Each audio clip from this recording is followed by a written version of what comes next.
Hey,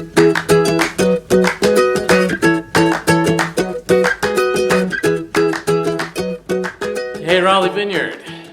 Bringing you a quick video update to touch base on a few things. First thing is, I want to talk about connections. We are trying to make the best use of technology that we already have to keep us connected during this season of disconnection.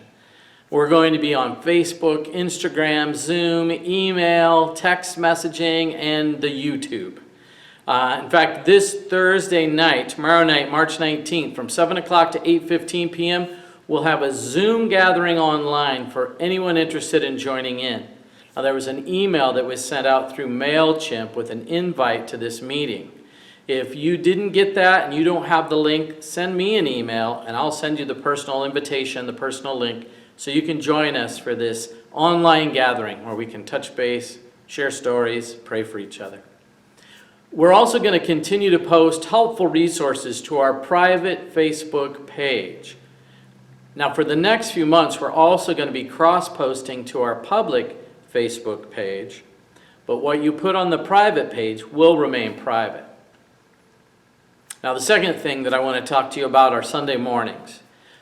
From now on, we will be live streaming our Sunday worship and message. We're going to use Facebook as our way of getting it out to everybody because it seems to be the most stable platform, at least for now. Now, you don't need to join Facebook to join the service on Sunday.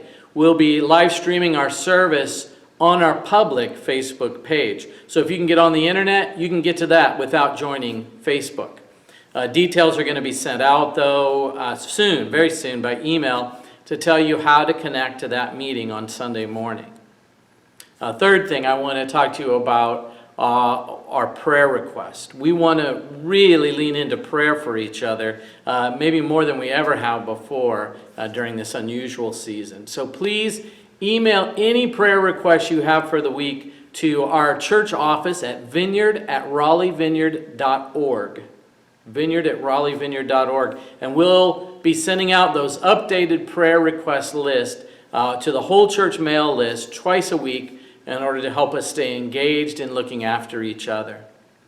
The next thing I want to talk to you about are finances. We have needs financially that are going to continue through this season, however short or long it might be. We have salaries that we want to keep paying. We've got mortgage payments on the building that need to be paid. We have ongoing utilities and other things that we have to continue to pay. Even though we may not be using our building all the way through the week the way we usually are using the building, we still need to be able to pay for this resource. And we are still going to be doing, in some form or another, our Bread of Life food pantry and biscuit Sundays, looking after people. There are going to be people with special needs for finances that we want to be able to help with. So please, help us out by continuing to give. Now, how long is this going to last? Well, we really don't know. It's an ongoing situation, and it's still developing right now. But what we do know is that we probably are not going to be meeting here at 6894 until April 5th at the earliest.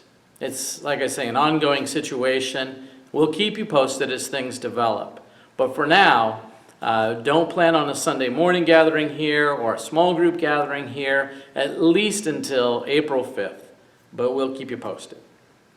Finally, we are going to be posting, or I'm going to be posting, evening reflections and prayer live on our public Facebook page beginning at 9 o'clock this Thursday, tomorrow night at 9 p.m. Every night at 9 p.m. I'll share scripture or reflection and prayer just to help us stay together, stay focused on the kingdom, stay focused on what God is doing, that God is not lost control all of a sudden, but where do we see the Father working? How can we be encouraged in this season and trying to bring a good word every night? It's going to be short, though. We're talking 15 minutes. We're not going to spend the whole evening on there together. It's just going to be a quick thing that hopefully will bring some encouragement, some life to you in the midst of this really unusual season, and this time where we need to come together even as we are socially distancing ourselves from each other to protect our most vulnerable people. So please join in any of those things, all of those things, and don't forget our live stream Sunday morning, 10 o'clock on our public Facebook page. We'll look to see you join us there. And in the meantime, let's stay connected. Let's use all those means of touching base with each other so that nobody gets isolated, nobody has to feel on their own. And where possible and where it's safe, let's make sure that we're touching base live and in person.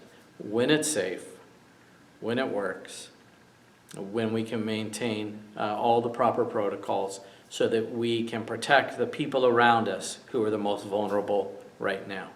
I wanted to just leave you with this from the book of Lamentations. Seems like a really good time for us to spend some time in Lamentations. But this is what it says in Lamentations chapter 3, starting in verse 22. It says, "The faithful love of the Lord never ends. His mercies never cease. Great is his faithfulness. His mercies begin afresh each morning. I say to myself, the Lord is my inheritance, therefore I will hope in him." There's a lot of uncertainty right now, a lot of questions that we're having, a lot of troubles that people are going through, but we have this certain hope because of Jesus. That is a hope that does something in our right here and our right now, but it's also a hope that does something for our souls, to know that we are about more than just these circumstances in our life. That God is doing things, as we sing sometimes, things that we can see, and even when we can't see it, God is working. God is engaged. God has not left us. We have never been orphaned. We belong to God, and he will take care of us because you, my friend, are his son. You are his daughter, and he cannot forget you because your name, he says, is carved on the palm of his hands. And so find some measure of rest today in the knowledge that God is not far from us. God is not far from us at all. And that we can have peace knowing that he is working on our behalf and that he is good, it says in verse 25, is good to those who depend on him, to those who search for him.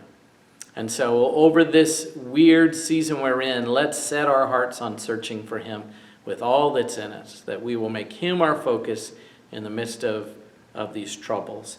And so as we seek first the kingdom, then these other things will begin to fade and diminish, and we will find hope growing, peace growing, life growing inside of us.